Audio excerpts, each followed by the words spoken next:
Sa gitna ng tahimik at preskong lugar ng Cavite, may isang destinasyon na siguradong babalik ka sa pagkabata.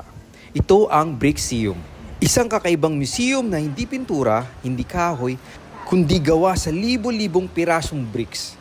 Ang entrance dito ay pag adult ay 298 pesos, pag senior or PWD naman ay 210 pesos, at free naman ang 2 feet and below sa maliliit na bata. Pagpasok pa lang, mapapansin mo agad ang detalye bawat likhang pinag-isipan, pinagtiyagaan at punong-puno ng creativity.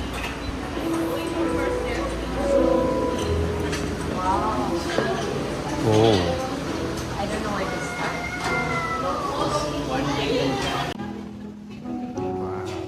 Di mo ma-imagine na makakagawa ka ng build na ganito na gawa sa mga bricks, di ba? It's made from Lego talaga. Grabe details.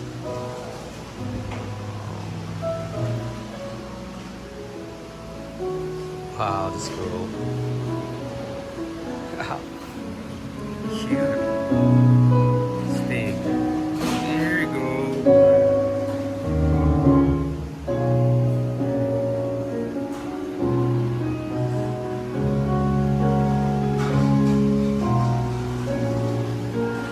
Oh, wow.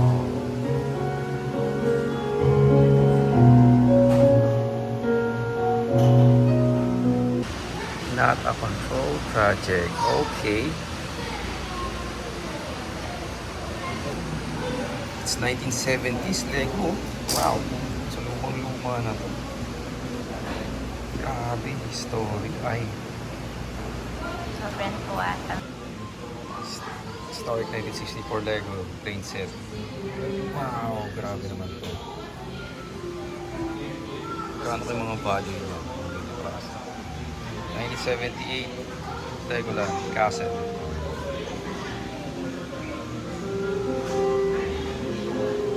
Ito 1968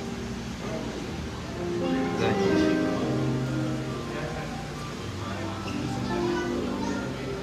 Ito 1963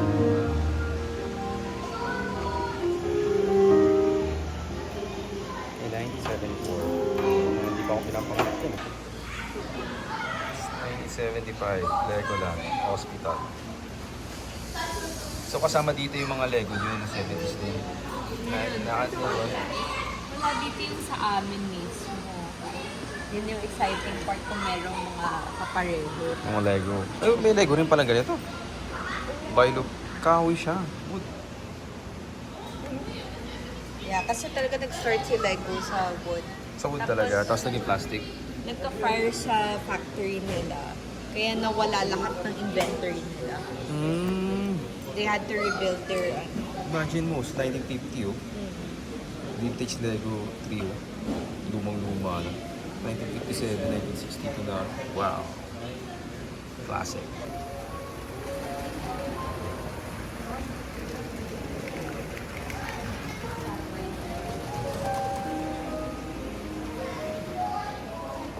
Makikita mo dito ang iba't ibang obra mula sa sikat na landmarks, mga eksena sa pelikula, hanggang sa mga karakter na parang buhay na buhay sa harap mo.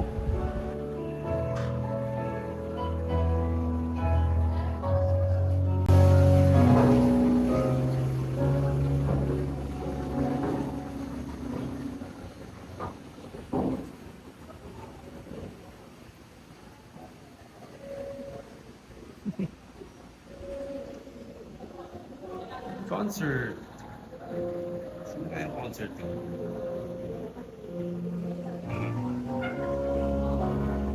Oh, it's Disneyland to. Oh. Roller coaster. Ito ata po. Roller coaster there.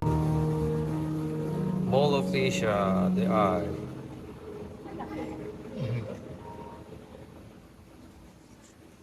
Hindi lang ito simpleng display, kundi isang patunay kung gaano kalawak ang pwedeng marating ng iyong imahinasyon.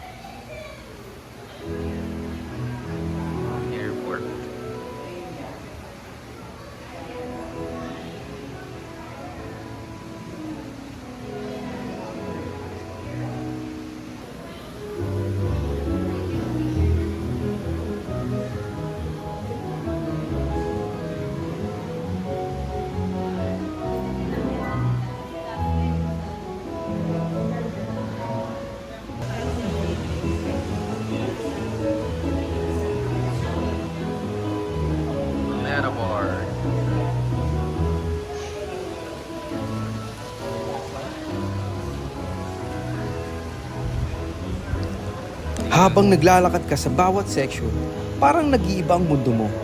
Parang bumabalik ka sa pagiging bata. Pero may halong appreciation bilang isang adult.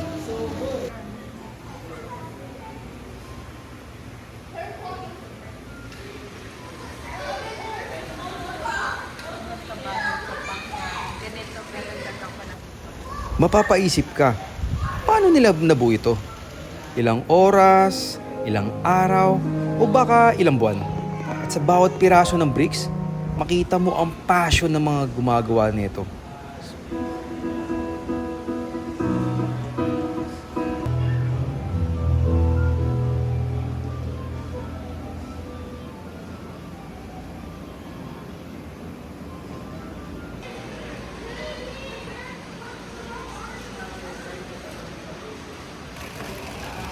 Construction.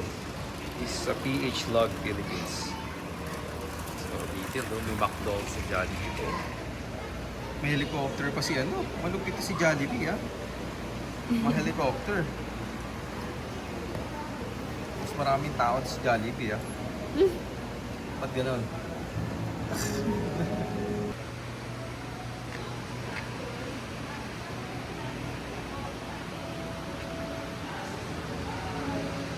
Oh, laki nito. Laki Lego rin. Philippines.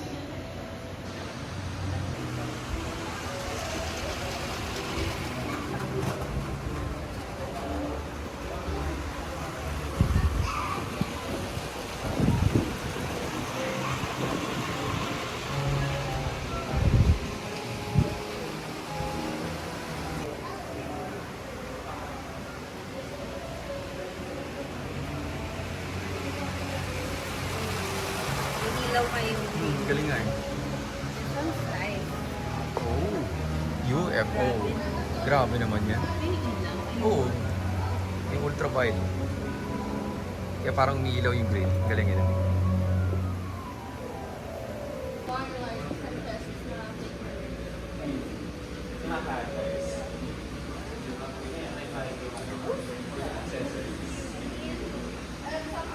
Hindi eh.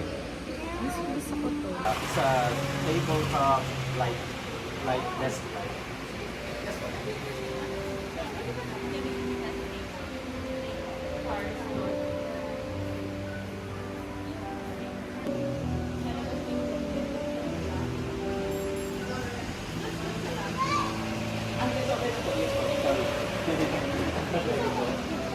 Kingdom Jones. Medieval blacksmith.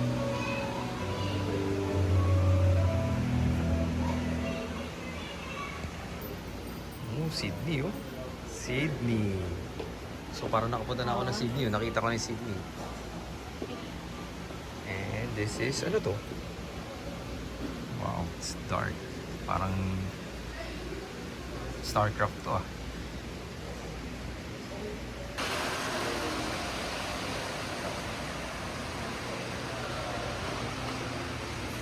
Oh. Firefighter, oh. Ganda nito. Yung laki ng Imperium. All-terrain armored transport. Wow.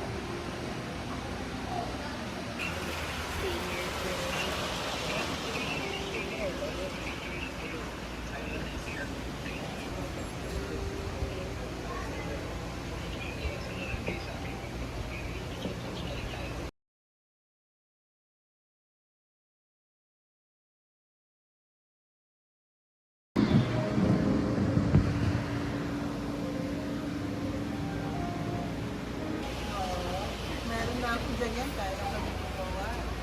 May flower na ako eh.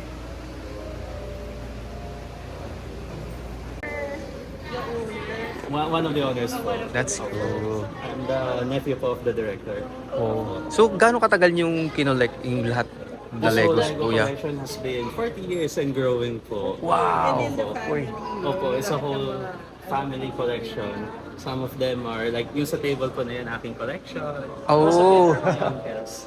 The mga antique vintage Legos, like some as far back as 1940s. Sa auntie ko naman po na collection. Grabe. Very Ang galing. nostalgic na kasi, ayun.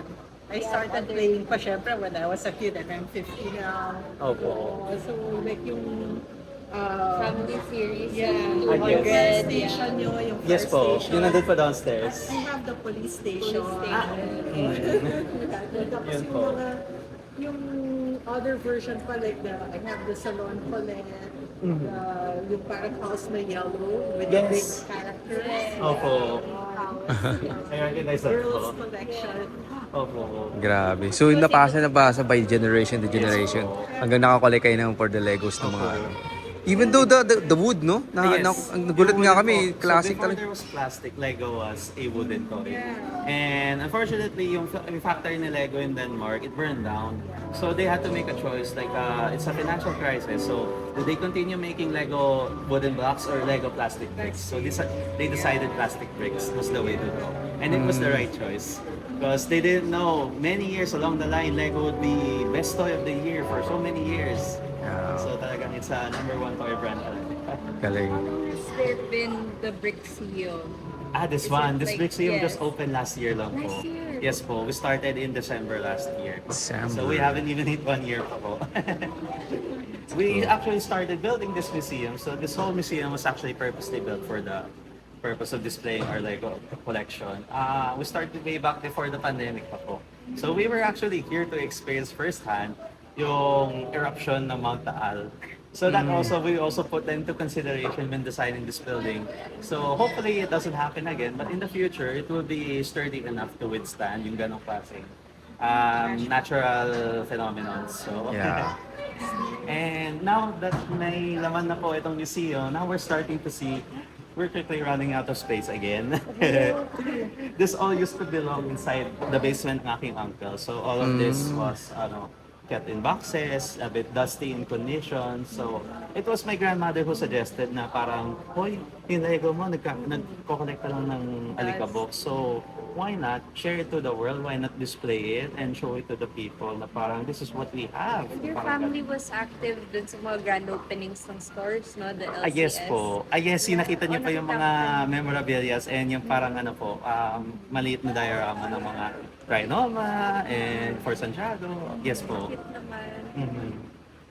So my uncle was the first Philippine Lego ambassador as well po. Oh. And he also founded yung Philippine Lego Users Group. So he was one of the founders po. Galing.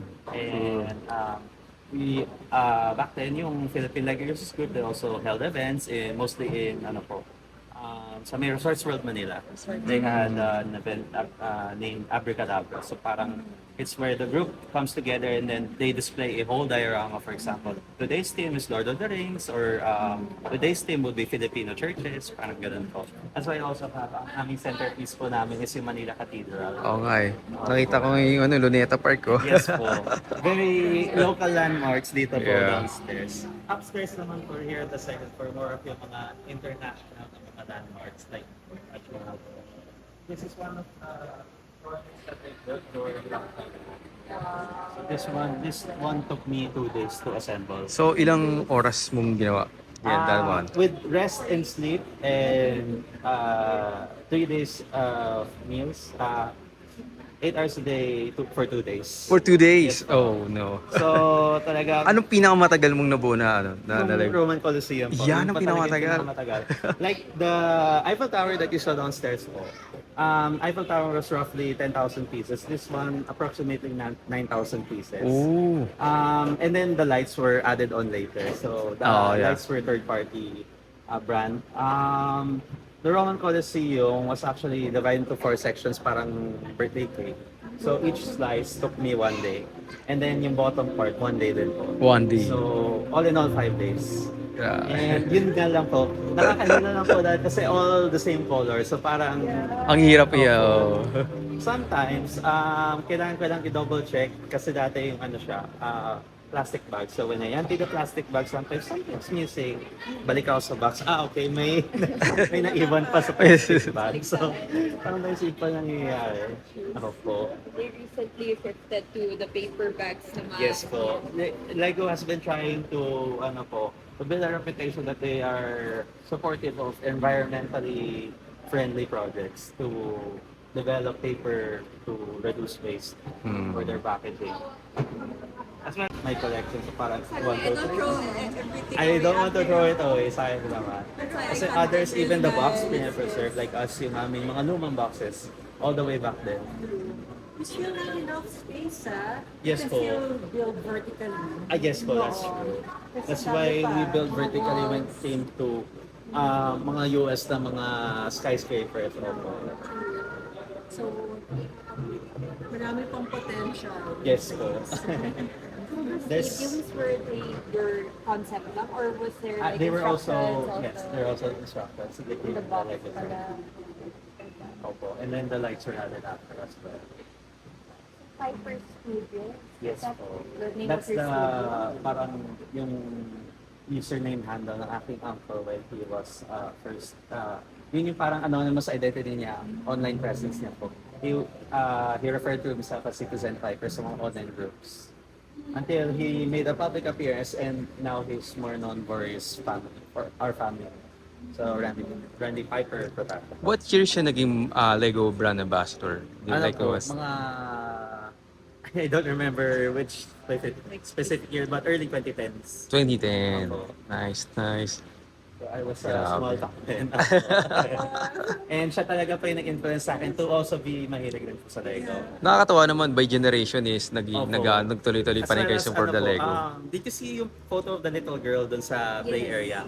So that one is my little cousin naman po. So she also loves Lego as much as I do, and ang kanyang hilig naman po is Harry Potter. Harry May Potter. Specialty kayo based on Opo, yung... different specialty. Me, like my uncle, more of city building po. City Opo. building. Me also city, but when she came, yan, naging Ninjago. Ninjago Opo, naman. Ninjago Yes, maganda rin. yeah. Since Ninjago, meron din sila yung mga parang very tightly dense na mga cities. Yung Ninjago City, and then Ninjago City Harbor, opo. Mas gusto ko yung oriental feel kasi kahit na ano, Parang ano siya, they build vertically, so parang Yes. futuristic cyberpunk yung Yes, feel. yes, yes. And ito naman yung CR. And ito naman yung may free coffee. Pwede mag-refresh.